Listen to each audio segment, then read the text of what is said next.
started with the Podcast of Champions, episode 8, actually, at this point. And we've got a pretty full crowd today. I'd like to welcome back ShadowBiz over there from Australia. Hi. The Grandmaster himself, Mr. Wellibers. How you doing, sir? I'm very fine, thank you very much. Very good. LordDeathMan back with us on audio only. How are you? Hey, what's up, everybody? I'm doing good today. Excellent, excellent. And Mr. Maximura, hi, sir. All Very right. good. Just reminding everybody, you can actually join us anytime. We invite everybody to join us on Sakaar. We'd love to actually talk to you directly. You can visit us on the site, chat us up, get to know us. We have links below for Sakaar and actually nowhere as well. Just visit us, check us out. You can join us on the podcast anytime. We also have a review series currently about The Mandalorian, but I think we're planning on doing other shows as well. So if you're interested in following that and chatting with us about any of those shows, just let us know.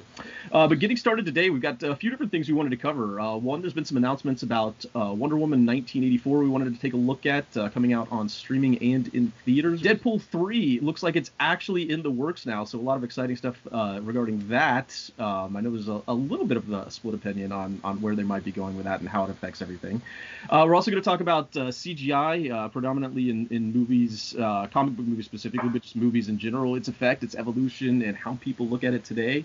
And then we're going to talk about some comic book movie projects we'd like to see happen. So just getting started with Wonder Woman 1984. So just some quick rundown on what's going on with it. They have announced, WB has announced, that they are actually going to release it in part on streaming on HBO Max. But they're also going to release it in theaters. Now, this happens starting in the United States, at least, on Christmas Day. It's going to come out internationally a little over a week earlier, on the 16th, I believe, internationally. So there may be some issues to discuss there. Regarding HBO Max, though, a few things to think about. To the best of my knowledge, it looks like free trials will still be available. So I wanted to toss that into the mix in terms of how that might impact the viewership and what it means for the film and for the HBO Max service. I did go ahead and look up. A single month for the service actually costs $14.99. So a few things to think about. How are people going to watch this? How are you guys going to watch it? Will people do a free trial, assuming that they don't nix that option? Does this work out financially for the film? Does it matter financially for the film, or are they now more looking at it in terms of how it's just going to impact the service? And what does it mean maybe for the industry at large? Max, I know you had kind of some specific ideas about how they're looking at it from a service point of view. What was your take on that? Well, first of all, I want to make crystal clear, this is in no way an indictment of the movie itself when I speak about this. So I'm not saying anything negative about Wonder Woman 1984. I'm going to try to go into that one with a pretty fresh set of eyes. As for the decisions going into its release, that's kind of a complicated issue. You're looking at a lot of different factors as far as what viewership they're looking for, what they think they can get out of theater, and generally what their best return is. Near as I can tell from a financial perspective, they were looking at the fourth quarter and realizing that they have not been pulling in any theater revenue. And I mean, every single business has been dealing with that right now that's in the film business.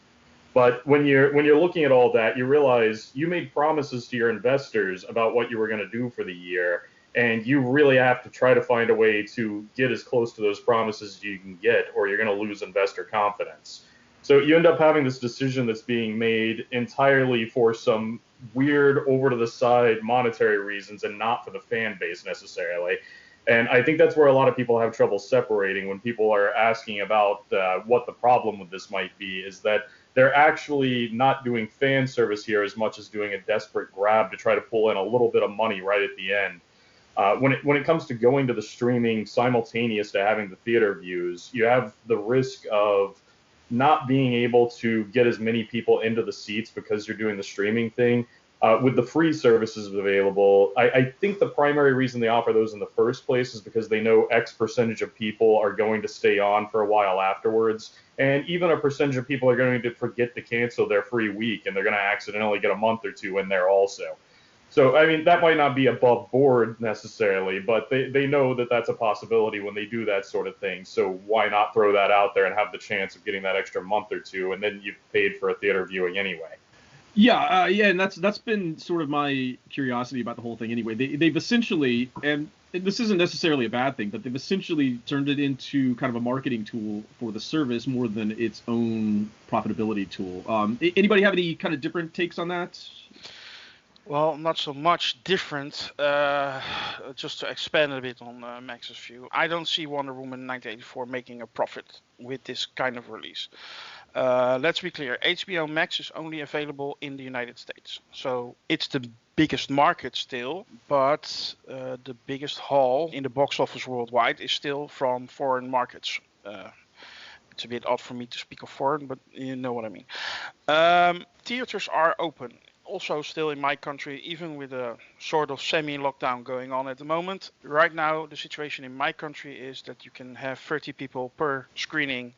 It could be that they will loosen that up a little bit in the coming weeks, but news reports say that's not likely at the moment. So you will need to have a lot of viewings for this movie just to make the same amount of money in a like it would have in a normal situation. And let's not kid ourselves. Wonder Woman 1984 was likely to break 1 billion. I mean, the first one did fairly well, and usually the sequel tends to be a little bit lower, but in this special year with not many big releases at all, I can think of Tenet, that's it, there would be likely a very big desire to see this movie. But is it safe? I don't think so, at least not for a lot of people at the same time in the movie theater. So, like I say, you need a lot of screenings. It will be the Christmas, New Year's holiday, so there is time for people to go. Yeah, I just don't see it making the same numbers as it would have in a normal year. So I agree with Arch in this case. It's being used as a marketing tool to attract members for HBO Max in the United States. Is that a good thing? Maybe for HBO Max in the long run, yes, but for it really does hurt an already troubling franchise, and I mean troubling in quality. Then if you have a sort of a box office bomb, it will not be officially registered as a bomb, but it won't make that much money. So yeah, it's a bomb. Yeah, that doesn't help. And the track record of Warner Brothers has been that they don't seem to have a real plan for their universe. I don't see this helping. In fact, I will see it hurt even more. So as a fan of comic book movies, I am not too happy with this decision of Warner Brothers. I do understand it from a business point of view. One of my biggest considerations on it is the idea that there is going to be this manipulation of how much viewership they had as a representation of how successful the movie is. And if you're talking about free views and multiple viewings at home, like you're going to see numbers that don't line up with the actual potential theater viewing. And I think there's going to be a lot of weird stats that come out in support of how great this film is, whether they exist or not. LDM, Biz? Well, that's always a possibility that they could manipulate the numbers, but I mean, like in this kind of environment, I mean, it'd be definitely advantageous to do that. But is there a history of that at all with Warner? Did they manipulate numbers? I don't know if it's manipulation so much as just using the numbers to say what you want them to say. It's kind of like those statistics. Right. You can find a statistic to say anything you want. So it like I think what he's saying, and I don't want to put words in your mouth, Max, but like I think what he's saying is like, you know, X number of people sign up for HBO Max or just watch it on a free trial or whatever, then somehow you could take that number and equate it to, yes, all of those people would have also paid to see it in theater. Right. That's like how they frame it, sort of. Right, exactly. Okay. Fair enough. Yeah, but in terms of like Wonder Woman being released like that, I gotta say I personally love it. Like as a fan of comic book movies, I'm like, yeah, give me more. But everyone in the movie industry is closely watching what's happening with Wonder Woman. Disney, Paramount, Sony, they're all watching very closely what's going to happen with Wonder Woman because they might decide whether to release some of their movies in that way in terms of streaming. Because this is like Tenet was already a big test, and it failed. Wonder Woman, well, let's see how that's going to be another test. But the difference between Wonder Woman and Tenet is because like in this kind of serious climate, I'm not sure that people wanted a serious film. Well, with Wonder Woman, that's more of an upbeat movie, so it'll be interesting to see how audiences will respond to it by going out to it, and viewing it on HBO Max. In terms of like the business point of view, I'd say, yeah, I have to agree. It's a big advertisement for HBO Max because Wonder Woman was like insanely highly praised by everyone. It made a ton of money, so everyone knows what this Wonder Woman film is about. Like there's like a certain I guess gravity attached to it. But yeah, it'll be interesting how it will be received. It's a risk, but I kind of applaud Warner for being brave and trying to do this because it's definitely a test. But also, I just thought of another thing where don't they have confidence in the film itself? Like is Warner on shaky grounds? Maybe they need the money desperately. I mean, there's a lot of things to think about here. So, but yeah, that's what I think about it overall. Deathman, what you got? You know, I think it is a financially smart move for them to do this in the long term. This is going to make it so that the HBO Max service is on solid ground. In the short term, it's probably not that great an idea, and it's more of a gimmick / public relations sort of strategy for them. I think this also gives them sort of a unique idea, a unique opportunity to poke Disney in the eye over the blatant sort of failure of Mulan. They tried this strategy on Disney Plus, and they tried to offer the $30 sort of premium on it, and no one really bought into it. So I think there's a number of reasons that WB might be doing this in terms of Warner Media as the parent company. So in the long term, this does work out for them. I think it's a win for exhibitors because they get to show the movie in theaters. It's a win for shareholders to a certain extent. It's a win for general audiences because you get to see it for free on HBO Max, or if you choose to, you can go to the theater. So you have choice in this. I think the only people who really get hosed in this are the external investors, which I make a distinction of them from the shareholders. So the external investors are the American financial institutions like JP Morgan and Goldman Sachs that probably bought a piece of Wonder Woman 1984 when it was in production, right? So I've had a friend of a friend who's tangentially sort of related to the film financing industry. And sitting down to have lunch with him one day, he kind of told me, you know, when they put these things up on the market looking for investors, a company like WB will package these films into kind of like a bond or derivative market. So you can buy a piece of Wonder Woman 1984, you can buy a piece of Tenet, and they put it into like this bond product. So those people who invested in Wonder Woman 84 or have a piece of it, they're getting hosed on this deal. I don't think that they're going to see their returns until much, much farther down the line. And how that works out for them exactly in terms of whether they make a profit or break even or just have to accept the loss is anyone's guess. I make no claims about being an expert in that field.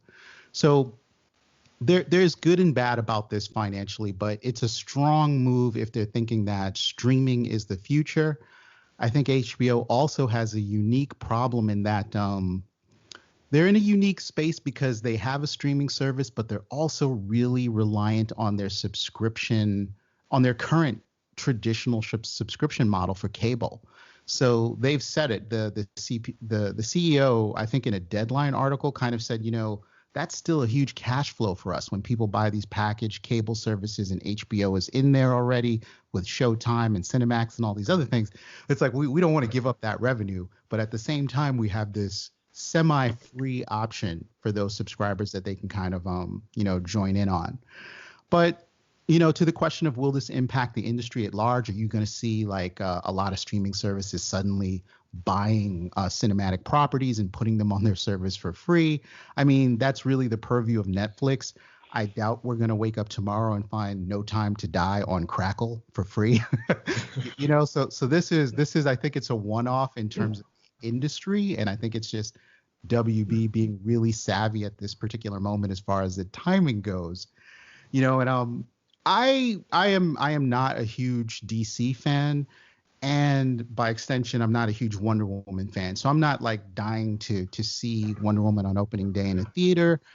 and I probably wasn't going to go out of my way to sort of buy it on home media. So the fact that I can kind of, now that I have the option to watch it for free on HBO Max is kind of cool. So I will give them to that. They've kind of made me, they made it easier for me to check out this film on opening day, even though I'm not highly incentivized to do so. And that's not a knock on anyone who likes Wonder Woman or DC. I want to make that 100% clear. If you are super excited to see that film on opening day, I hope you get everything you want to out of the progression of the character's story and all of those things that go along with Wonder Woman 84. It's just, I think, for people like me who are kind of neutral on the character, HBO has given us a little bit of a push for getting involved in their overall sort of superhero franchise situation. You mentioned it being a win for virtually everybody. Are we sure this is a win for the service and for the studio? And the reason I ask that is because things like free trials exist, because it's coming out 10 days earlier, roughly in overseas, and pirating and things like that are an option. Do we think this is a $200 million film? They got to make a lot in subscription services to kind of going to justify that. I know they can justify it in the short term, but are we sure this is a long-term win for them? I'm betting that it is a long-term win, and I think what they're doing by putting Wonder Woman 84 on the service is they're kind of establishing a precedent. Whether the precedent is going to be true,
but we do have to treat Wonder Woman 1984 itself, if you're talking about the profitability of that film, I think that whole idea has gone out the window.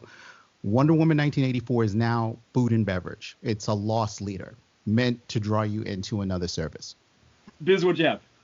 I was just going to say, maybe they're also relying heavily on merchandise and DVD sales because the thing is, with these kinds of movies like something iconic like Batman or any comic book film, they rely on merchandise sales as well as DVD sales as well. So maybe they'll get the money from that. Maybe that will break it even or like make the most profit because and also the thing is, do we want Wonder Woman to succeed? That's another thing because I know we're in this climate, so there's not much choice. But the thing is, what's going to happen to like cinemas? There are some already closing down, like Regal. So that's another thing too to weigh up. That kind of leads me into like a kind of a final thought like I had that I think this is mostly being done out of somewhat desperation for a couple of reasons. Like one, they've just been sitting on this. They don't know how long exactly it's going to be till they get to release it. So they've they're realizing that okay, we could use this to sell the subscription service. We're going to do that. But the other is there's some news coming out, about the vaccine that we think that there's going to be enough of this. I've even seen reports from doctors starting to say that life should or could very well be fairly normal by May, and that's when a lot of these other movies are starting to come out. April or something, yeah. Right. So if that's the case, or even if it's close to the case, there's going to be a massive logjam of these things, and they may just be thinking that we're not going to make our money even if we wait to put it out in theaters then anyway. So we might as well do this. Like, not to go on a complete tangent on the virus, but I want to say it's not just a matter of the logistics of getting everyone the delivery system. I think confidence is still going to be an issue in May. We're not going to see $1 billion movies probably until the end of 2021. We're not going to return to. Actually, I have doubt even for the whole 2021 to see $1 billion movie. Guys, is it true that Wonder Woman 1984 is only going to be on HBO Max for 30 days?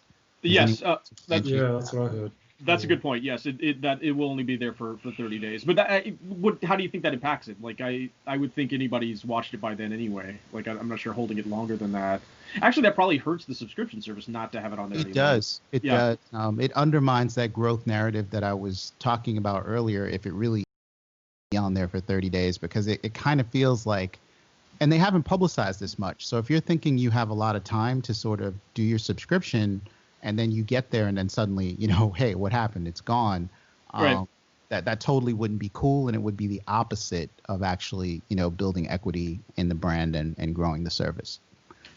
We'll see how it impacts it. There's a lot of factors at play. It's going to be interesting to see how this works out long term from them. We'll probably have to get to May or so of next year before we see what the long term impact starts to look like for this. But I just wanted to say I have to go see it in theaters, and I probably will. And probably opening weekend. Not so much because I'm dying to see Wonder Woman. It's just that I'm dying to go out, to see a movie. Also a comic book movie too. Yeah. I am saving myself for Nat. Nat, yeah, I'm saving myself for Nat. Yeah, well, if yeah, no. I actually think that's why there's a big issue with them choosing that film in particular for it. I think they looked at the metrics of what they already had subscribed and realized that the comic book market was the area that they did a lot of subscribers from. And they can do that by looking at viewership numbers for the comics book films that they do have compared to other things. Like, it was easy for them to identify which film was going to be the most productive version of doing this. They had the choice of choosing 3 or 5 other smaller films, but that wasn't going to gain them the market that they determined they were going to get out of this. So I think it was a decision they made after looking at a lot of different numbers and forecasting for what the future holds with the COVID thing and everything. I think this is a decision they made on all of those numbers combined, and whether it pays off or not, that's really going to come down to just waiting for it to happen. Yeah, there's a lot of complicated factors going into Wonder Woman 1984, so it's going to be interesting to see how it plays out for them. It's a bit of a gamble. It's perhaps strategic in a lot of different ways, but it's going to be really curious to see how this impacts them and how it might impact just the rest of the industry at large, or the subscription service, the movie, the whole thing. So a lot of balls up in the air there. But moving on to Deadpool 3, there's a whole new character coming into the MCU. I know this one's a bit unique.